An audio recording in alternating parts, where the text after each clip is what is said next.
Welcome back to The Move, where we're vibing with the book at least 10 minutes at a time. Next 10 minutes, we're looking at Hebrews chapter 12, verses 18 to 24. And this is take 2, because Justin take two. forgot to press record. Sometimes you do that, and it's because we're tired. It's tired. We had a nice long weekend. Good weekend.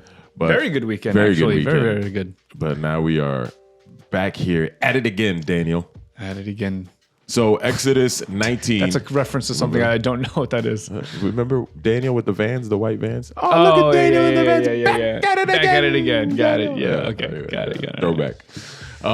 You got Exodus 19 is being referenced right here. And the story of the Israelites gathering at the bottom of the mountain. God's coming down. It's the trumpets. It's the thunder. It's the shaking. It's the angels coming down, and they're shooting off fireballs from their fingertips. Well, they're not shooting fireballs from their fingertips. No, but that's the image in my mind. That's me. Pew, pew, pew, pew. Because that's what they sounded like, right? Yeah, pew, I'm sure that's exactly what it was like. Well, this is Kevin Hart sound effect. Yeah. Pew, pew, pew. Right. And so the angels, they're descending. Fire, fire, fire, fire.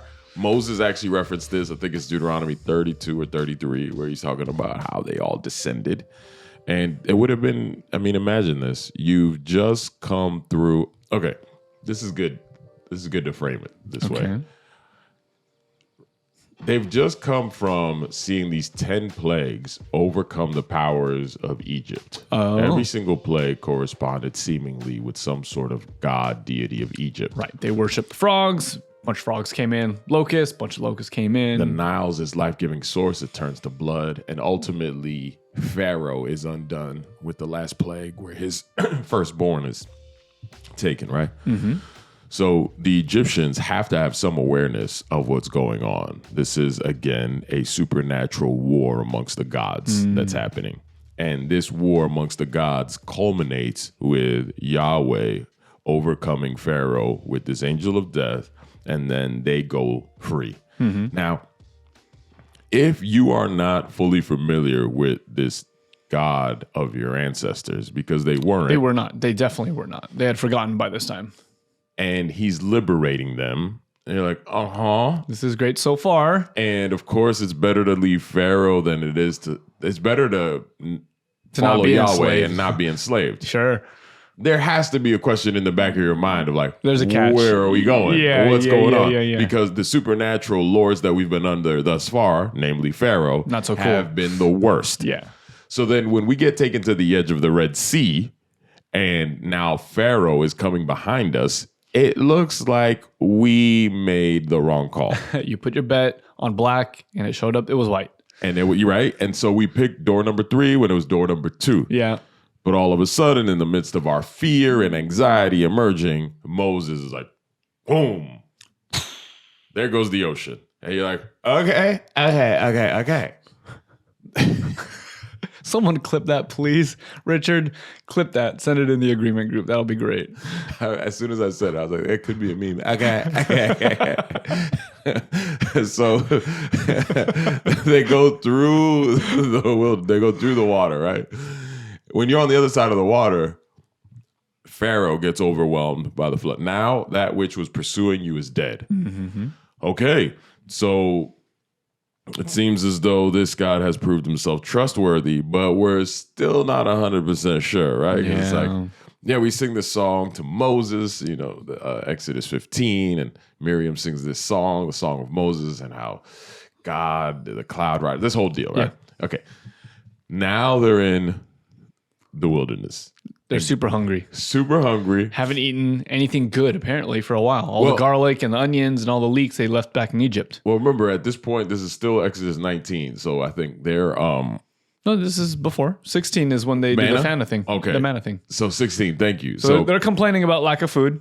Good. This is even better. So manna comes down, right? Yeah. Wow. So they've been delivered through the waters. They're given bread from heaven. Yeah. And now it's...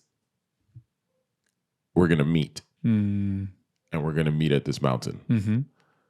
Don't touch the mountain. Or you're dead. Or else you're dead. That right there. Hold on. We've seen when people don't listen. This sounds serious. So I'm just trying to place myself in the mindset of this Israelite, this Hebrew, right? That's like, Because in the hindsight reading, we're like, why wouldn't you want to go up to the mountain to meet God? Yeah. Like, of course you'd want to meet God. But like in the context, it's like, dang, like people are dropping like flies out here. Exactly. And did he say 3 days? Are you sure it was 3 days and it wasn't like 9 days? Because I just want to be safe. And then an animal cannot go and touch the mountain lest they die as well, right? Yeah. It's like, wash yourselves, get yourselves ready. I'm going to appear. It's like, okay. How about you go instead? Right? And it's this God who has overwhelmed the Egyptians. Sure. So do we trust him? Do we know that he's love? Has he come down from heaven? All we know is he's powerful. And that somehow he wants us. Yeah. And then one of my professors from seminary has this great sermon. I think it's called Blazing Grace, Dr. Richard Davidson. Go ahead and YouTube that. And he demonstrates textually in the Hebrew language how the prohibition against coming up the mountain was only a temporary prohibition of the 3 days. That after the 3 days, the command was Allah. Everyone come up. Yeah. And so there was this space where they were supposed to, by faith, meet God, right? Come up. And this is so dope because this is 1 Thessalonians 4. They're supposed to meet God proverbially in the air, at the top of the mountain, caught up with him. Whoa, come up. And they're like, nope. Not a chance. Not a chance. The day is set. God shows up. Pew, pew, pew is happening. The mountain is ablaze so much that it's trembling and shaking. And even Moses himself, who has interacted with God the whole time, says, I tremble with fear. This is the mountain that Hebrews 12 is addressing us. That verse 18, right? This is all context for verse 18. Look at this. For you have not come to what may be touched. So everything that we just said, no. That's not where you've come. No. Right? That should not be and is not our experience. You have not come to what may be touched, the blazing fire and darkness and gloom and tempest and the sound of a trumpet and a voice whose words made the hearers beg that no further messages be spoken to them. You imagine they heard the voice of God. They heard the voice like, no. Just the fear, right? Right. This right here, you get a quick snapshot of what it seems the apocalyptic view of the second coming. Interesting. When God shows up, those who are not in agreement with him the see their crowds of response. the rocks fall on us. Yeah. Right? Yeah. No, stop talking. He will not stop. Yeah, he's going. He's going to keep coming. Sure. Right? And so that the response is born out of people who are not empowered by the Spirit, transformed from flesh to spirit, from death to life. There are still somehow under sin consciousness not renewed, because this is the point of Hebrews 10. What they had received did not actually transform them, right? And you see this in their response to when he appears. They cower and tremble in fear. They don't come up, right? Verse 21, indeed, so terrifying was the sight that Moses said, I tremble with fear. And then here it is, the turn. Verse 22, but you have come to Mount Zion, to the city of the living God. And you're like, wait, how? What are you talking about? We're still down here on earth. How do we come up? The heavenly Jerusalem, to the innumerable angels in festal gathering, into the assembly of the firstborn who are enrolled in heaven. And to God, the judge of all, and the spirits of the righteous made perfect. And here it is. And to Jesus, the mediator of a new covenant. So that through Jesus and his mediation of a new covenant, we have proverbially, by faith, come to the city of the living God. This is Paul's point in Galatians chapter, is it 4 or 5? Where he says that those that go to Mount Zion, to Mount Sinai, are still under Hagar. There are children who are not born of Sarah, right? But those who are born of Sarah are those who participate in the heavenly Zion, right? Not in the earthly reflection of what's going on. So this is mirror passages here, right? With Galatians and Hebrews, that the reality of those who are in Christ is that they have been redeemed from the slavery of Adam, number one. They have been redeemed from the slavery of sin. They have been redeemed from the condemnation of death. And that has all been accomplished first and foremost in their mediator, who Hebrews 6 through 10 has had this awesome sort of depiction of being one who is the king of righteousness, Melchizedek, who has seemingly no life that ends, right? No genealogy. And that this now is our new mediator, that this is a new covenant that God has made with us. And what's the new covenant? The new covenant is that our hearts are no longer stone, but they are soft, they are warm, they are alive, they are flesh, so that when the living one speaks, our hearts actually respond. Mm-hmm. Notice the imagery of Exodus 19 and into Exodus 20 and the reception of the law. God gives to them a reflection of where their hearts are in response to him. Let me say that again. God gives to them a reflection of their hearts in response to him. What does he give them? He gives them tables of stone. Yeah. Their hearts are hearts that are hard, and they are hearts of stone, right? But even in the stone, he engraves, right? Which is all this cool imagery, right? Yeah.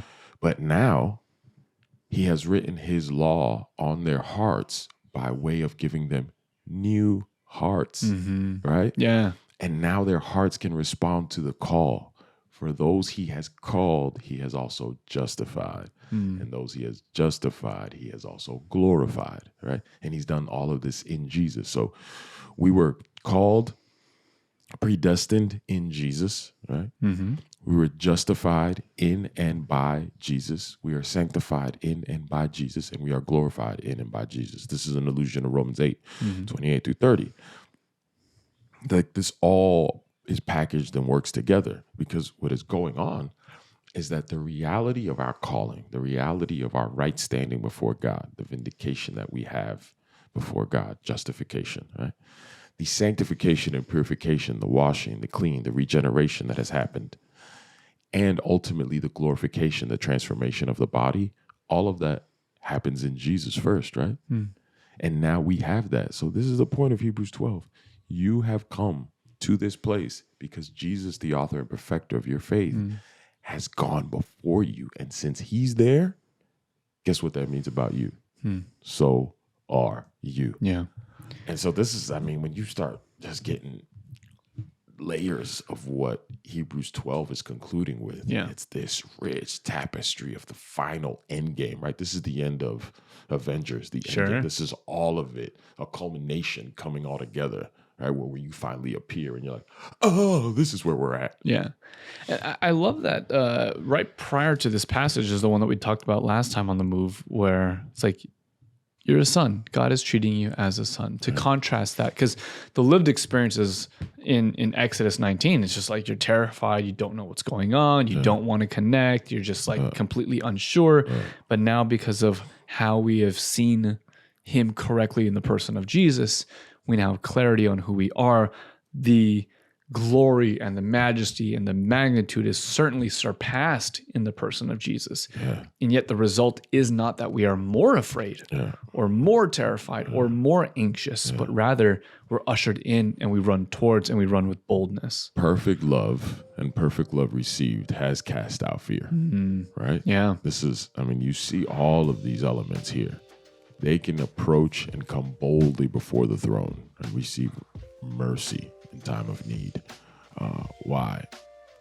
Because perfect love has cast out fear. Yeah. And they are in.